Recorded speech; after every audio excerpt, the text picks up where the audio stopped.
Velkommen til Kvarven fort i Bergen.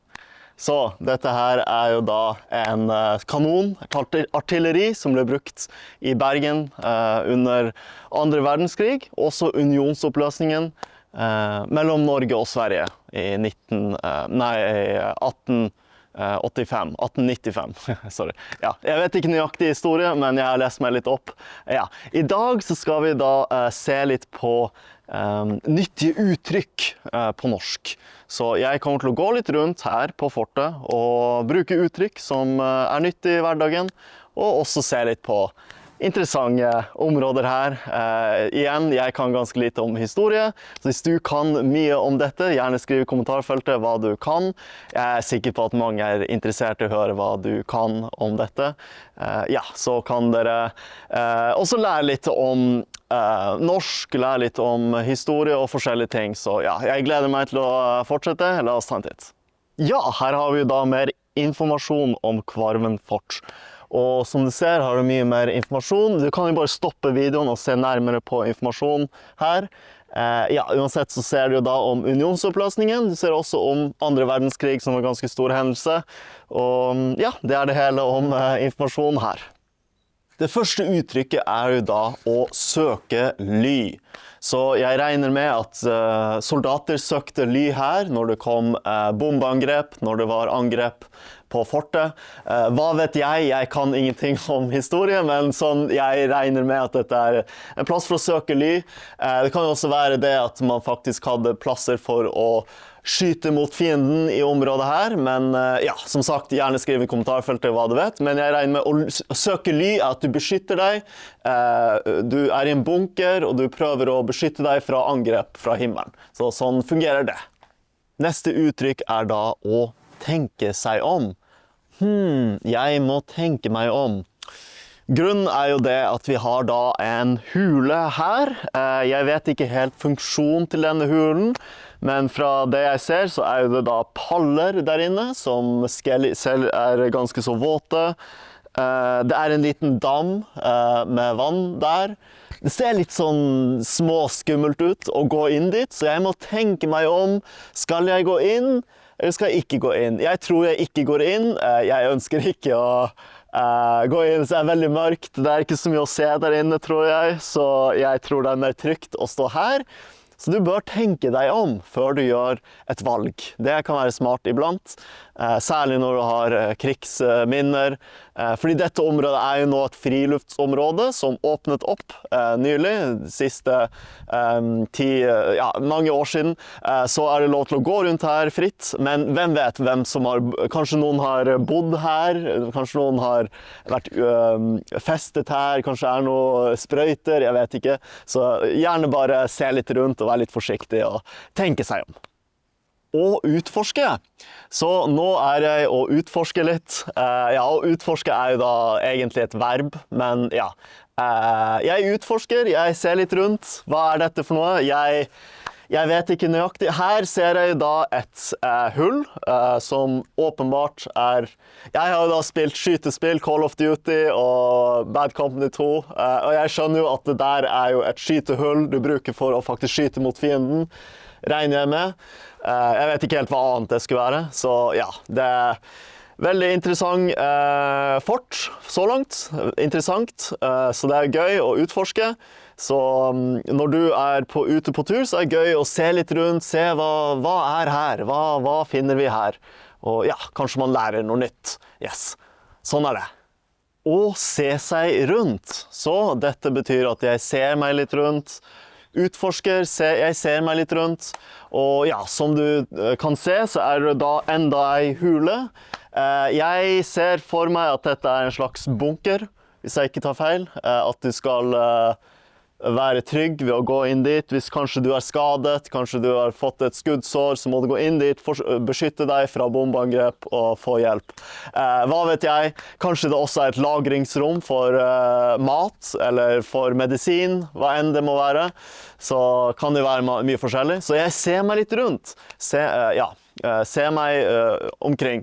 Jeg tror ikke jeg skal gå inn her heller. Det ser veldig mørkt ut. Hallo!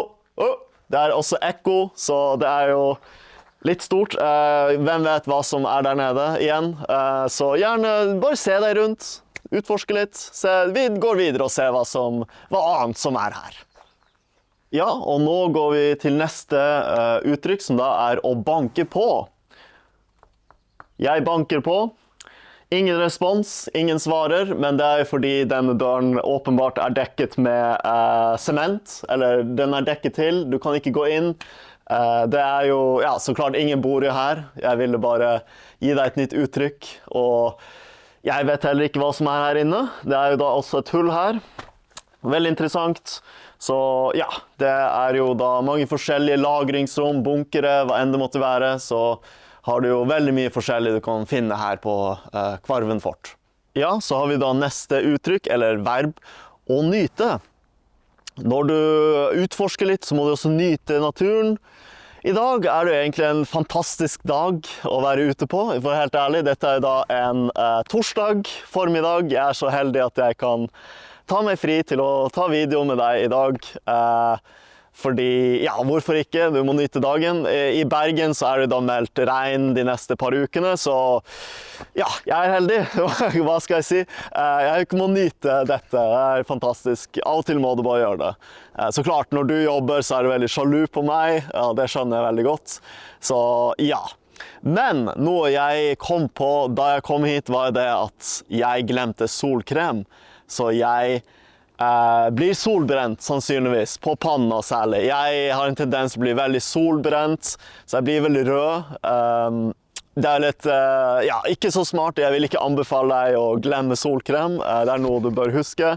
I Norge så er liksom, skal du ta med solkrem virkelig i Norge? Når er det sol?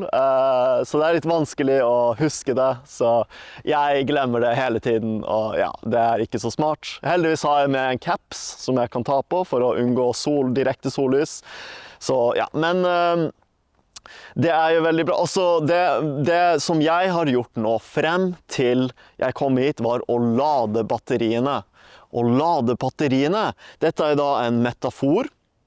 Å lade batteriene betyr da at ikke sant, å lade batteri, det er når du skal lade for eksempel et batteri til kameraet ditt, du lader PC-en din, å lade. Men å lade batteriene er å lade kroppen. Jeg har vært i januar og februar veldig sliten, dårlig vær, kaldt. Jeg lader opp. Og nå når det er mai, ikke sant? Det er mai, juni, juli, da har jeg masse energi.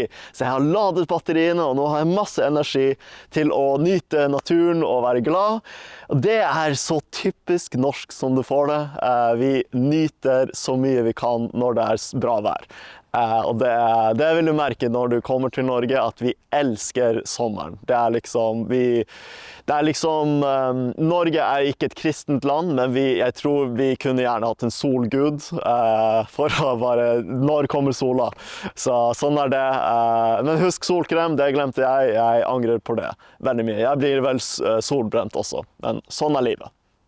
Å gå på tur. Dette er vel en veldig klassisk uttrykk å kunne. Men ja, jeg går på tur her ute. Jeg går, ikke sant? Går på tur. Du kan si dette om å gå på tur på fjellet. Du går på tur i parken. Du går på tur til fortet, ikke sant? Du går på tur. Og det er jo veldig vanlig å si, og ja, hvis du bor i Norge, og jeg tenker, hvis du ønsker å integrere deg her, så starten kan være tøff. Det kan være vanskelig å få venner, du har en ny jobb, nye kollegaer som ikke vil snakke med deg på så mye, og da føler jeg litt alene. Den beste medisin for å være ensom er å gå på tur. Da får du litt energi. Det er kanskje litt kjedelig å gå alene, men å gå alene så får du tenke deg om, du får reflektere over livet ditt, du får på en måte nyte litt, ikke bare være inne. Så det er et tips til deg når du kommer til Norge, å bare gå en tur. Flere ganger har det faktisk bare løst min negative tanker og bare gå litt. Da kan det bli litt bedre. Ja, men det var et veldig klassisk uttrykk å kunne. Ja, siste uttrykk er da å ta noe på sparket. Dette betyr at dette et idiom, en metafor, ta noe på sparket. Det betyr at du gjør noe spontant. Og det gjorde jo jeg nå. Før jeg kom hit så jeg litt på Google Maps. Hvor skal jeg dra for å ta video?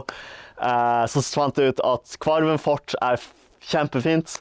Får lært litt historie, man får være i naturen, masse plass. Ingen folk. Jeg vil innrømme at jeg liker ikke å filme foran mange folk. Synes det litt kleint. Så det deilig å være litt alene i naturen og utforske litt. Alle på jobb, så jeg får hele naturen for meg selv. Jeg tar det på sparket og bare kommer hit og tar en video. Og ja, sånn det. Og der ser jeg jo da en løvetann. Det en løvetann. Jeg tok på sparket da jeg fant en løvetann, og der ser jeg en sommerfugl som sitter på løvetann. Nå sa jeg ting på sparket, og ja, veldig fint. Mange av disse i mai, så det fint. Ja, sånn det. Nå fikk du lært forskjellige uttrykk, du fikk lært litt om når jeg snakker. Og jeg liker å ha slike videoer der jeg kan bare snakke med deg og ha det gøy, og ja, så vi får se hva som skjer i neste video, så får du ha en fin dag videre. Ja, vi ses senere. Ha det bra.